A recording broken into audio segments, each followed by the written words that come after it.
She delivered sustenance to a homeless man daily, oblivious to the fact that he was a concealed millionaire who had proposed marriage to her.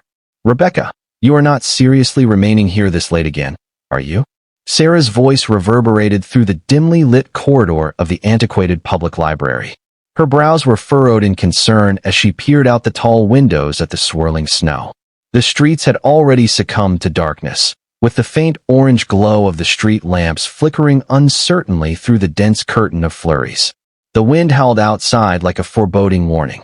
A call rattled against the glass as if attempting to gain entry. Rebecca Miller, 30 years old, donned a navy cardigan and scarf, offering her co-worker a faint smile. "I just need a few more minutes. I have some leftover food from the staff kitchen," she stated, lifting a small paper bag containing 2 sandwiches, a muffin, and a small thermos of tea. "You know, the usual." Sarah rolled her eyes with a groan. "You and your habit of playing guardian angel, Rebecca. It's freezing out there, worse than yesterday, and this neighborhood after dark. You are far too kind for your own good." Her voice was piercing, yet the concern in her eyes was sincere. "I'll be fine," Rebecca replied, already donning her coat. 15 minutes tops, then straight home." "You said that last night, too," Sarah remarked as she headed toward the exit. "Call me when you return, will you? Just so I know you didn't freeze into a popsicle out there." Rebecca chuckled softly, nodded, and then secured the last section of the library. The prolonged, echoing creak of the heavy oak doors closing behind her sent a shiver down her spine. She adjusted her scarf higher and stepped outside, feeling the chill. Suddenly confronted by a fierce gust of frigid wind that momentarily deprived her of breath, she trudged onward, her boots crunching over the fresh snow. The cold penetrated even her thick coat, and each breath produced small clouds before her face. Her fingers, gripping the bag, began to ache from the chill. The park was merely 2 blocks away, and although she yearned to be home, nestled under her favorite blanket, a quiet, resolute voice within her heart murmured, "Someone is waiting." The park, once a vibrant locale filled with children at play and morning joggers, had transformed into a tranquil expanse of snow-laden trees and benches blanketed in white. Street lamps cast elongated shadows that flickered in the wind, their illumination scarcely penetrating the encroaching darkness. Over the past weeks, she had encountered a few homeless individuals, leaving a sandwich here and a cup of tea there. However, tonight's silence felt particularly oppressive. Her boots slid slightly on an icy patch, and she steadied herself just as she discerned a figure ahead, barely visible beneath a. Amidst a tangle of branches and shadows, a man sat hunched on a bench, enveloped in tattered clothing, motionless. Snow had accumulated on his shoulders and hair, rendering him nearly statue-like. Rebecca's heart tightened. How long had he remained there in the cold? She surveyed her surroundings cautiously. The park was devoid of people. Nevertheless, she approached slowly, each step producing a soft crunch in the snow. "Excuse me," she said gently, her voice nearly drowned by the wind. "Would you like some food?" The man stirred gradually, raising his head. In the dim yellow glow of the nearby street lamp, Rebecca beheld his face for the first time. His cheeks were gaunt, his beard laden with frost, and his lips tinged blue from the cold. However, it was his eyes, dark, deeply set, and imbued with an indefinable essence, that rendered her breathless. Exhaustion, perhaps, or pain, or something more sinister, the burden of being forgotten. "Food," he requested, his voice hoarse as if unused for days. "Yes," she replied, stepping closer. "Just some sandwiches and hot tea." He gazed down at his hands as if they were foreign to him.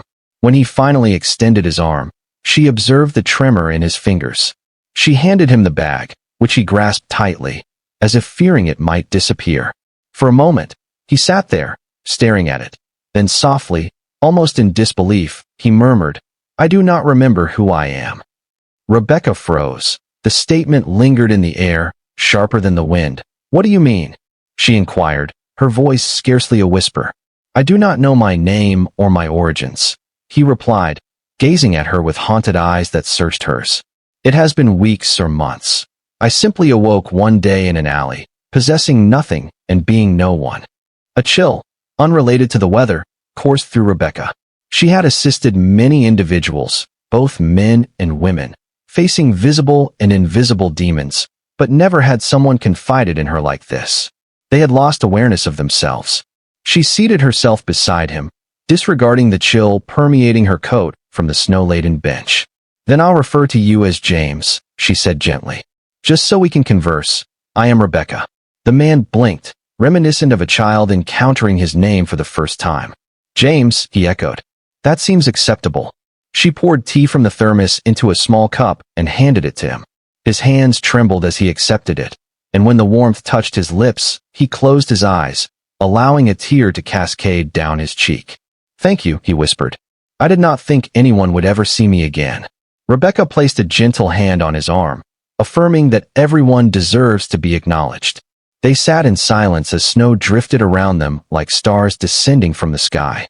Although she had come merely to provide a meal, Rebecca sensed that this evening was different. Something had commenced, though she could not yet articulate what it was. On the following evening, as the sky darkened to a deep blue and the city lights illuminated, Rebecca returned to the park. The paper bag she held contained 2 freshly made sandwiches, a small container of hot soup, and a thermos of tea.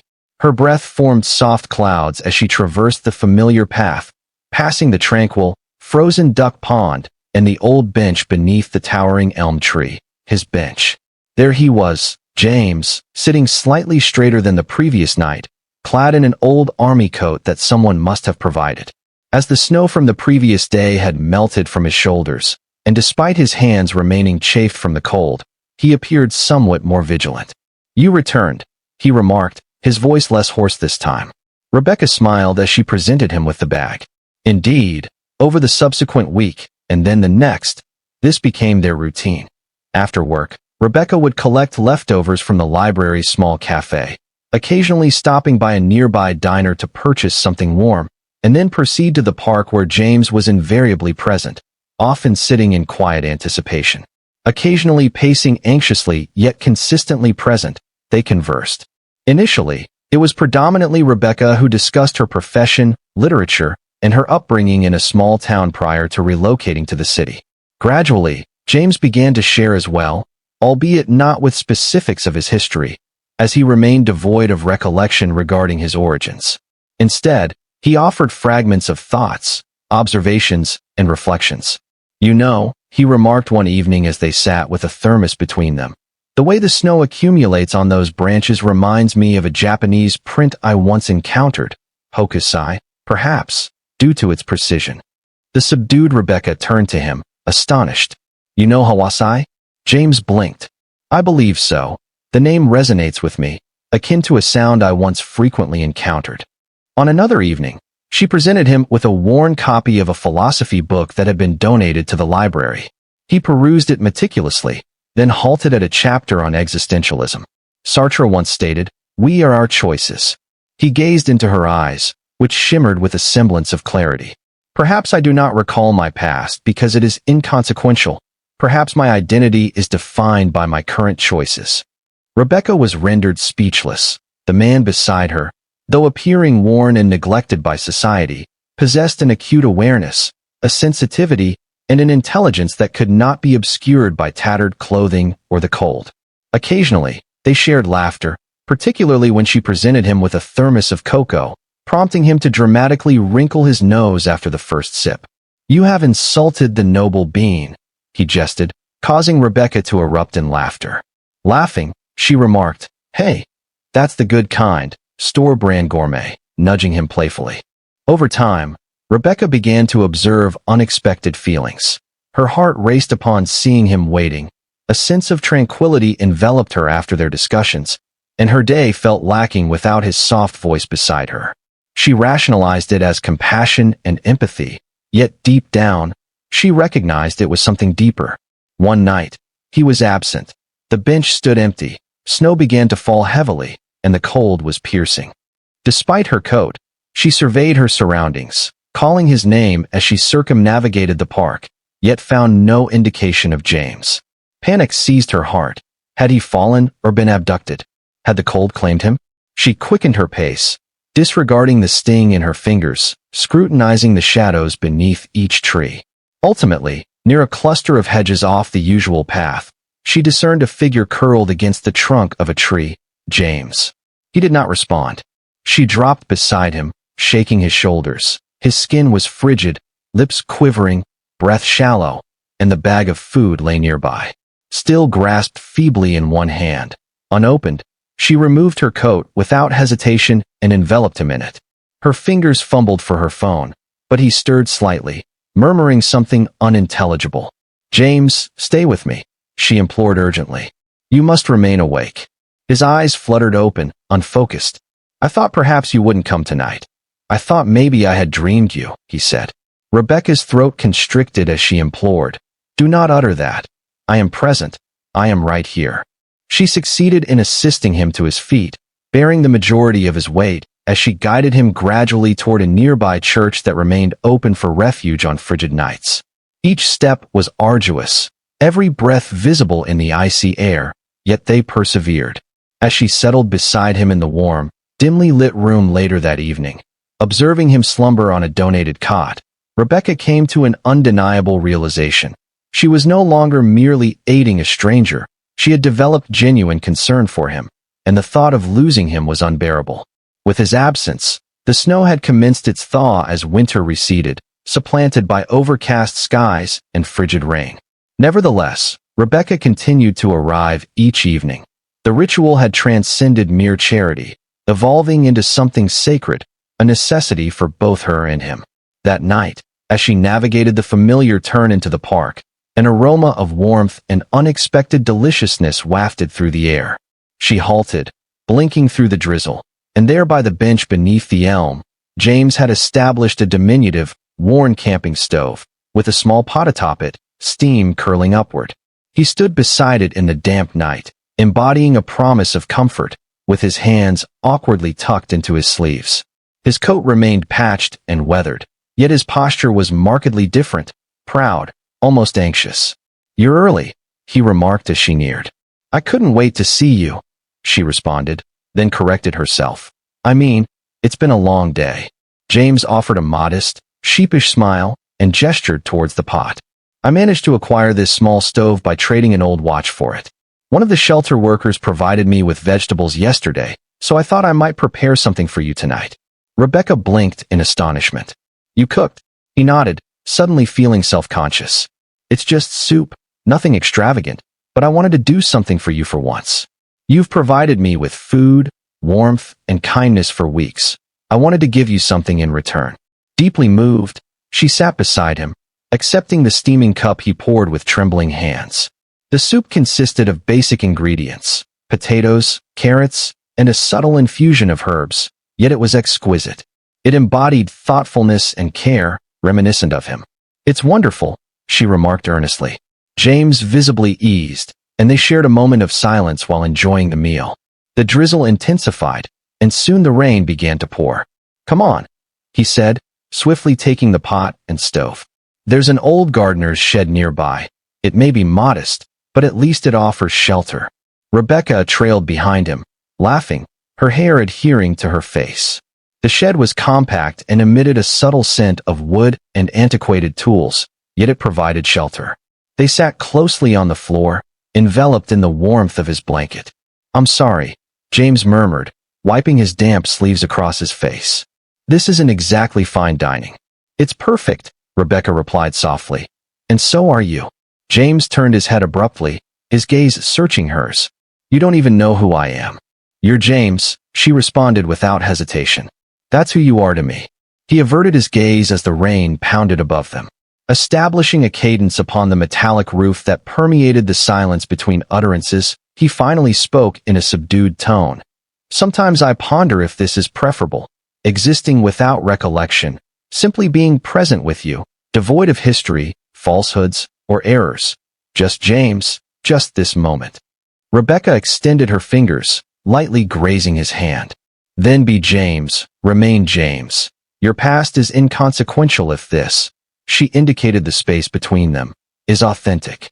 He glanced at their hands and gradually enveloped hers with his fingers. The contact was tentative and uncertain, yet it bore significance. "You are not afraid?" he inquired. "I should be," she murmured, "but I'm not."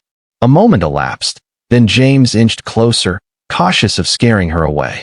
However, she did not retreat. Instead, she leaned into him, allowing the warmth of his presence to envelop her like the blanket they shared. He embraced her not possessively or desperately, but gently, as if fearful of shattering the moment. His arms were strong, yet a tremor in his hold revealed a vulnerability that made her heart ache. They remained in that position for what felt like an eternity. While a tempest raged outside, the diminutive shed remained a sanctuary. It was within this refuge that Rebecca sensed a profound transformation within herself. The bond she had previously characterized as kindness, routine, or friendship was no longer sufficient.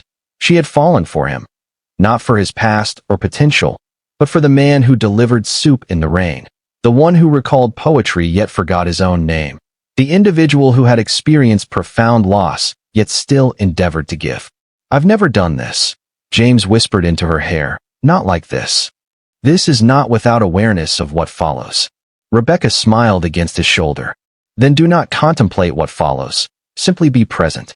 His arms tightened around her momentarily, then relaxed as he withdrew slightly to gaze into her face.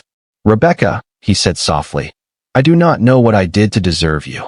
She caressed his cheek with her fingers. "Perhaps you do not need to earn it. Perhaps we merely discovered one another." His eyes shimmered, yet he remained silent. He need not say more. That night, long after the rain ceased, they exited the shed together, enveloped in silence, yet their hearts irrevocably transformed. Rebecca realized then that she loved him. The night was uncharacteristically tranquil. Having just completed her lengthy shift at the library, Rebecca found her tea cold and neglected beside her as she sank into the couch of her modest apartment, mindlessly flipping through television channels. Outside, the wind murmured through the city streets, imbued with an anticipation of impending change. She paused on the evening news, which provided no updates regarding the enigmatic disappearance of the tech mogul. Matthew Kane, the anchor, reported with a measured yet dramatic tone that the CEO of Key Tech disappeared without a trace nearly 2 months ago after a high-speed car accident on a remote mountain road. Despite extensive searches, his body was never recovered. New speculation has emerged following a possible sighting in a downtown district last week. Authorities have released an image. The screen displayed a photograph, and Rebecca froze, asserting it looked like him. She leaned forward, her heart racing. The man in the photograph was polished, attired in a tailored suit at a press event. Yet, the jawline, the eyes, the shape of his mouth were strikingly familiar. Her stomach churned. It was James. No, it was Matthew Kane. She swiftly retrieved her phone and searched the name, revealing more images on the screen. Board meetings, speaking engagements, charity galas, all featuring the same visage, her James, but in an alternate existence. A shiver coursed through her as she printed one of the clearer photographs at the library the following morning, concealing it between the pages. Throughout the day, she struggled to concentrate on the book as her thoughts whirled. Who was he truly? Was he a threat? Why did he lack recollection? Beneath her apprehension lay a profound sorrow. If James was indeed Matthew Kane, the man she had loved was fundamentally different. Yet, perhaps he was still the same person, merely disoriented. That evening, she proceeded to the park, the photograph securely tucked in her coat pocket. James was present, quietly sketching something onto the frost-covered wooden armrest of the bench. He looked up and smiled upon seeing her. His smile dissipated swiftly upon observing her expression. "Rebecca, what is troubling you?" She did not respond immediately. Rather, she sat beside him, inhaled unsteadily, and presented him with the folded paper. "I need you to examine this." James unfolded it cautiously, akin to someone cautiously opening a potentially hazardous door. His gaze traversed the image. Initially, he exhibited no reaction, but soon his hand began to quiver. "Is this you?" she stated gently. "Or it may be." He glanced again, his breathing becoming erratic. His voice faltered. "I have seen this suit. I have dreamed of it. I have envisioned glass buildings and a woman screaming, followed by headlights. I thought it was merely a nightmare." Rebecca touched his arm. "James, do you recall anything else?" He looked at her, his eyes wide with panic. "I was in a car at night. Someone was pursuing me. I heard voices arguing, claiming I knew too much and needed to be silenced. Then I awoke in an alley, bruised, cold, and bleeding. No wallet, no identity. She swallowed hard. James, I believe you are Matthew Kane. A technology CEO, a missing millionaire presumed dead, stood abruptly, pacing. No, that cannot be me. I do not recall that existence, nor do I wish to, he declared, clutching the photograph as if it might incinerate his fingers. Rebecca also rose, observing him intently. But it is your face, your name. You are not merely anyone. I do not care, he retorted, then immediately softened. I apologize, I am simply frightened. I finally feel something genuine with you. If I return to that life, what if it consumes me? What if I lose this, what we share, Rebecca? He reached for her hands and suggested they proceed cautiously, indicating that there was no immediate need to involve the authorities. However, he warned, if his past were to resurface, they must be prepared. His gaze fell to the snow between them as he reflected. All this time, I believed I was insignificant, but perhaps I fled from someone I despised. He added, You are unaware of my circumstances. I know nothing, he murmured. After a prolonged silence, he met her gaze, his voice firming as he declared, Even if I were Matthew Kane, I do not wish to revert to that identity. I aspire to be James, the man who waited for you in the cold, the man who prepared soup for you. Rebecca smiled faintly amidst a tempest of emotions. Then you are James to me. You have always been James. He gazed down at the photograph once more, then meticulously folded it and returned it to her hand. I trust you, he stated. You are the sole element in this world that feels secure. As the wind intensified and the snow commenced to fall again, they stood together beneath the flickering park lamp, two individuals ensnared in a truth too vast to comprehend, yet clinging to the only certainty they possessed, each other. It began. A photograph captured in the park depicted Rebecca handing James a cup of tea, her fingers grazing his arm. An innocent moment, yet one that was misconstrued by the public. The following morning, her phone incessantly buzzed.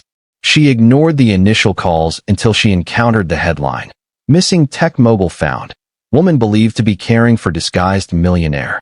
The article included a blurred photograph of James alongside Matthew on a bench, while another depicted Rebecca outside the library. The caption struck her with force. Local librarian may be pivotal in Matthew Kane's disappearance. By noon, reporters inundated the library, crowding the steps, directing cameras at her, and bombarding her with inquiries. Miss Miller, how long have you known him? Were you aware he was Matthew Kane? Are you romantically involved with a billionaire? Rebecca maintained her composure, navigating through the turmoil. Yet her previously tranquil existence had been irrevocably disrupted. Only Rebecca Miller, the woman who rescued a millionaire, remained.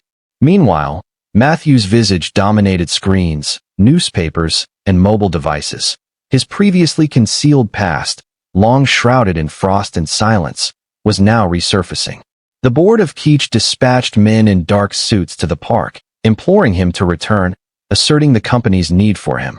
He sensed the ground shift beneath him.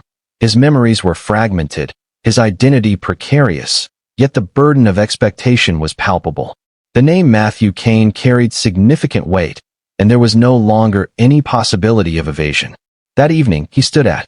Rebecca opened the door slowly, her eyes scanning his face. You've seen it, he stated, to which she nodded. They're outside, they won't relent. He entered, but did not take a seat. They want me back, to reclaim my former life, but I no longer recognize that person. You need not go if you are unprepared, she said softly. Yet I am already out there, he responded, his voice strained.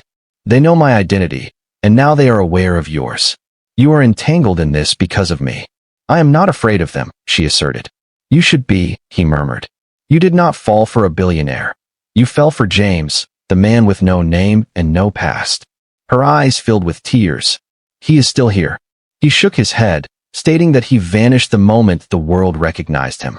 She stepped closer and touched his chest. Do not push me away. However, he withdrew. They will scrutinize your existence, distorting every aspect. You merit tranquility, but I cannot provide it for you. An agonizing quiet extended between them. So are you departing? She inquired, scarcely audible. I must resolve this before I entangle you in my predicament. He opened the door, and rain fell gently outside. Please do not exclude me, she murmured. He hesitated, his eyes brimming with sorrow. I shall return if I am still entitled to, he replied, and then he departed. She remained solitary in the doorway, the room behind her excessively silent, the world outside overwhelmingly loud. In the ensuing days, her existence diminished. Wherever she went, whispers trailed behind her. The library ceased to be her sanctuary. Some patrons extended kindness, while others rendered harsh judgments. She maintained a facade of composure, immersing herself in work, yet nothing could occupy the void left by James. Matthew had rejoined Kane Tech, with headlines dubbing it a miracle, showcasing him in tailored suits at board meetings, surrounded by corporate magnates. However, Rebecca discerned the emptiness in his gaze. Initially, their communication consisted of brief, cautious phone calls every few days, which dwindled to once a week, and then less frequently. Everything is transpiring so rapidly, he would assert. They desire me to revert to my former self. Do you? She would inquire. I am uncertain. I still perceive James. However, no one comprehends that she endeavored to exhibit fortitude. She urged him to take his time, yet with each call, his voice seemed increasingly distant. She longed for the man who once brightened at the sound of her footsteps, who prepared her soup, who lingered on a bench merely to behold her visage. Now, he resided in a realm of suits and speeches, a domain to which she did not belong. One evening, she occupied that same bench, now encircled by burgeoning trees. In the gentle spring air, she held a letter in her coat pocket, a note she had composed but never dispatched. I miss your tranquility. I miss the man who required no identity beyond being mine. However, perhaps the world necessitates you more than I do. She never sent it. Weeks turned into months. During their last conversation, he appeared fatigued and remote. I apologize for not calling. There has been an overwhelming amount. I understand, she murmured softly. I miss you, he whispered. The line fell silent before she could respond. Now, she sat at her kitchen table, perusing a book he had once read aloud beneath the stars. She could still hear his voice, but it felt like a distant memory, soft, flickering, and fading. Perhaps their love was always destined to exist in the quiet, a transient miracle amidst a winter storm. She stood by the window, watching the city lights blur through her tears, her reflection gazing back at her, a woman who had loved wholeheartedly and lost. A knock startled her. It was merely herself. Her neighbor inquired about her well-being. Rebecca smiled, nodded, and quietly closed the door, leaning against it with her hand on her chest. Perhaps it was merely a fleeting moment, she whispered, followed by a small, bittersweet smile. But I do not regret it, not for a single second. She picked up a pen and began to write, not for him or the world, but for herself. She wrote to preserve the truth that had characterized her winter, for what they shared was genuine, and that sufficed for her. It was a tranquil Thursday morning at the library. Rebecca had just completed shelving A. A stack of books lay prepared for the children's reading hour, as sunlight streamed through the windows, casting a gentle golden hue across the wooden floor. Externally, everything exuded tranquility. However, internally, a fragment of her remained in anticipation. Although the headlines had diminished, the recollection of James Matthew lingered. Months had passed without communication from him, and she urged herself to move forward. Yet, each time the door creaked open, a small part of her heart lifted in hope. This time, he was present. She glanced up and froze. Matthew Kane stood in the doorway, not clad in a suit or positioned behind a podium. In a simple navy coat, his hair slightly tousled, and his expression quiet and vulnerable, he held an old classic book that she cherished. He approached her slowly, and the murmurs of visitors in the room faded to silence. Rebecca struggled to breathe as he placed the book on the counter. "May I speak to you?" he inquired, and she nodded, unable to articulate a response. He opened the book, revealing that the pages had been cut out to create a concealed space, within which lay a small velvet box. Soft gasps resonated in the air as Matthew picked it up and knelt down. Silence. Upon our initial encounter, I possessed neither identity nor history nor prospects, he articulated, his voice quivering. Yet, You bestowed upon me warmth and the name James, through which I discovered my essence. You sought nothing in return, and paradoxically, you provided me with everything."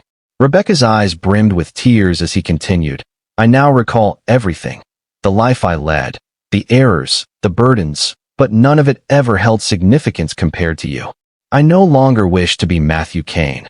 I aspire to be James, the man who elicited your laughter in the cold and awaited your visage each night." He unveiled the box, revealing its contents within. "A simple silver ring adorned with a solitary diamond signifies my desire for you, Rebecca Miller. Will you marry me?" Tears cascaded down her cheeks as she nodded, scarcely able to utter, "Yes, yes, I will."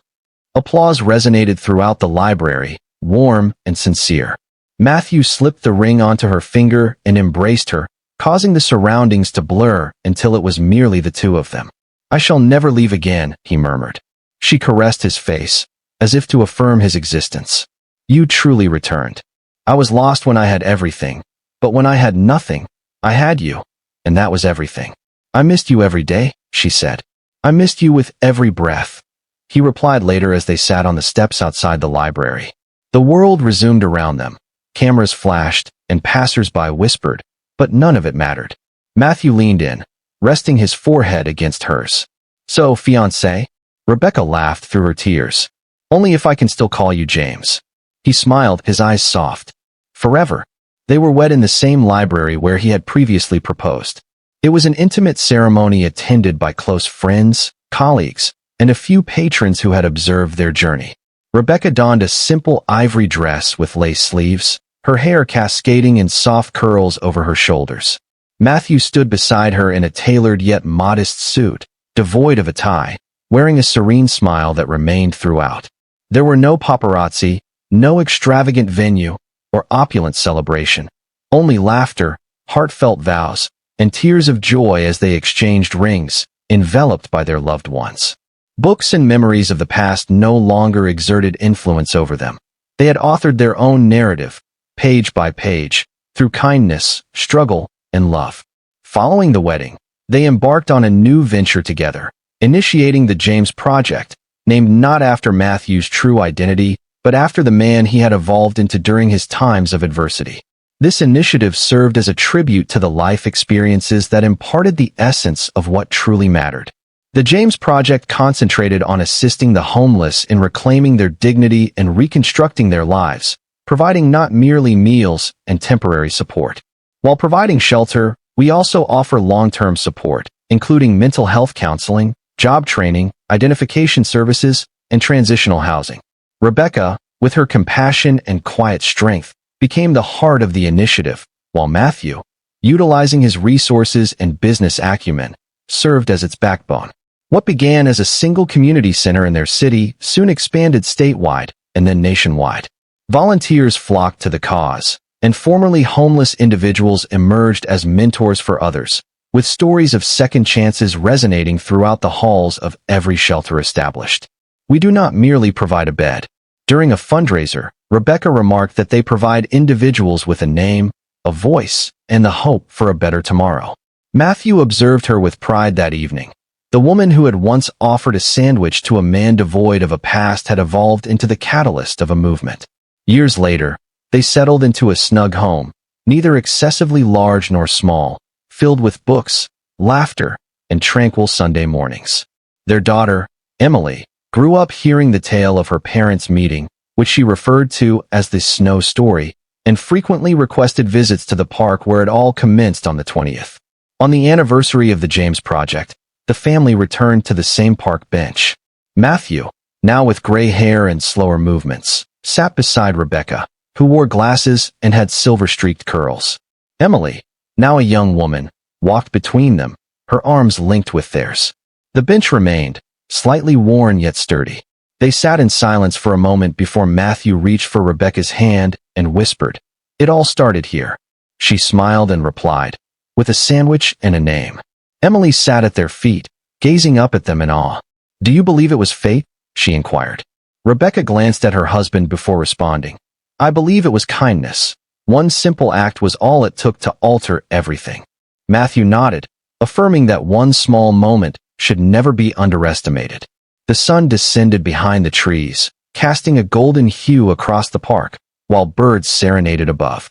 The bench, once a site of cold despair, had transformed into a symbol of redemption. As they prepared to depart, Rebecca looked back once more, silently expressing her gratitude. "Thank you for the night."